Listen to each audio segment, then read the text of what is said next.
I've got it all covered, dudes. This video covers a lot more ground than that too, including where RLUSD stands and any new developments, as well as what's driving XRP's meteoric rise in the tokenization space.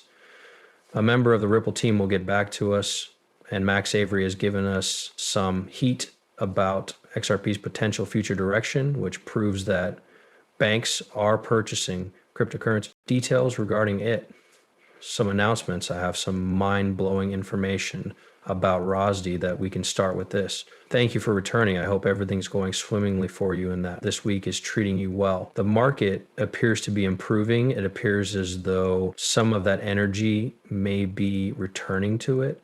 Keep an eye on Bitcoin. It starts to go over $100,000, 0 cents, because dude, you better be prepared to deal with currencies, altcoins, funny currencies, and the like. Just ignore the FA if you're interested in Bitcoin, Ethereum, and other cryptocurrencies. That's what's going to happen. Okay, Bitcoin, Ethereum, and any other spoof coins will no longer exist. Get out of here. That's the whole story. Thus, tokenization marks the beginning of the life cycle of any form of on-chain financing that, for RWA and institutional investors, a solid cryptocurrency that can be used for payments or to invest in several properties is essential. A good example of this would be a on-chain real estate token. DeFi tokenization is the first step in our new initiative to make institutions more valuable and to reduce barriers to admission through the use of multi-purpose coins. Similar to a multi-use ticket, it has multiple potential applications for assets like bonds, where the term duration and interest rate are best preserved on an individual basis. Developers and token issuers now have the option to attach metadata directly to the token object on chain, rather than the conventional or legacy functional token on the XRP non-chain item. There's a lot of helpful information there. And you can add even more details with these in this new method. The goal is to provide users with the best possible experience when they transfer TRDFI to the blockchain.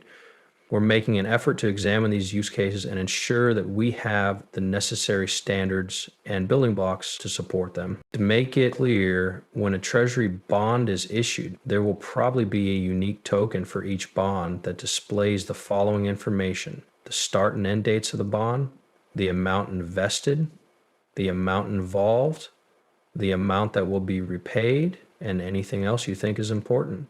Companies must act swiftly. Experts aren't giving XRP much of a chance to go where it might go ahead and try to understand what he's saying better. So I'll let you know what I think. Avery says that experts are playing it down, which isn't right. I know my reading isn't always great, but that's not right. Properly attributing XRP. From what I can tell, most people still use XRP's market cap to make educated guesses about its price. However, if large banks begin to inject a significant amount of XRP into the system, trillions of dollars, with practical applications and demand, then we need to have a different discussion about how to accurately forecast prices.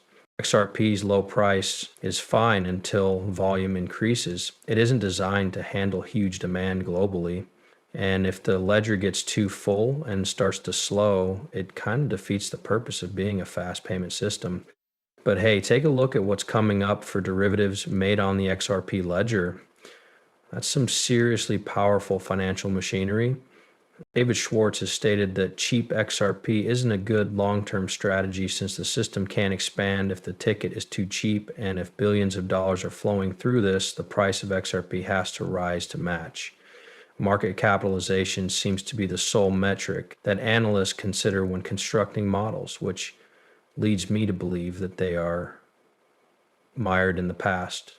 Given the current state of global macroeconomics, it's hard not to draw comparisons to 2008. There were warning signs abounding, but the majority of people chose to ignore them. Perhaps you should reconsider your prediction of XRP's long-term value, as there are many. Here is just some valuable information. Many people don't comprehend market factors or the impact of a certain amount of money on the XRP price, which in turn affects the market cap overall due to factors like low liquidity, which leaves us uncertain about how that gap will be filled in the future. For example, will the first billion have a 50x or a 100x multiplier? I think a lot of people are missing out on Bitcoin's true potential For example, those who think it will rescue the store of value should consider what happens when you have a store of value in addition to the next $1 billion. Will the multiplier be 25 or 50 times? Will it continue to shrink as more money comes in? Or this is just some random person chatting with their golfing friends or something. I made $100, 0 cents, which is 100% fine. What else could I buy with that much money? Oh, and by the way, I made 100% on Bitcoin last year. It's going really well. Next, I'll go on to Ethereum, XRP, and perhaps Cardano. The question is, can institutions meet the demand for investments of 1%, 5%, or 10% in the cryptocurrency market? I mean, seriously, people are pouring a ton of money into this space, and I think that's exactly where we're headed. It appears like banks and other companies are getting in on the action, and it's been happening at retail. We've been operating solo for quite some time, so please don't misunderstand. On the one hand, we need that money.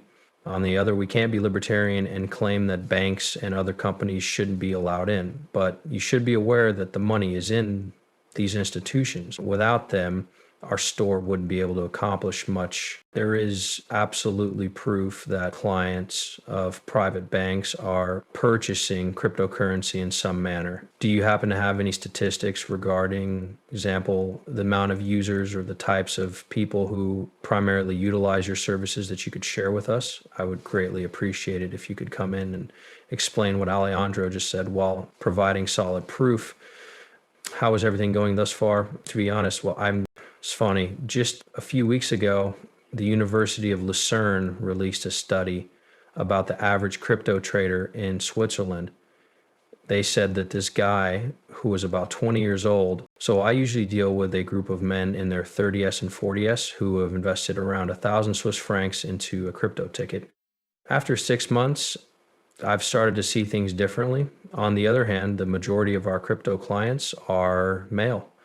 The big ticket costs around 150 Swiss francs, feeling secure in their own identity. It's true that we have viewers from all over the world, including the US, Canada, Germany, and Australia. In fact, Australia ranks second in terms of viewership. So I'm really grateful to you for that. Anyway, just wanted to let you know that your ability to invest in whatever product you desire is directly correlated to your current life situation. It's likely that my dad's generation is already heavily invested in the cryptocurrency market. They're making bequests to younger generations in the form of stocks, bonds, and other investments. On the other hand, I don't recall the exact moment when I bought stocks, but I do know that I did it at some point in the past. When money and technology came together, I thought, oh my God, this is heaven for me. I had no idea what I was doing, and it didn't appear like I was very engaged. The purpose of this is to accomplish something. After watching a single crypto film, my entire life took a different turn. I'm sure you get what I'm getting at.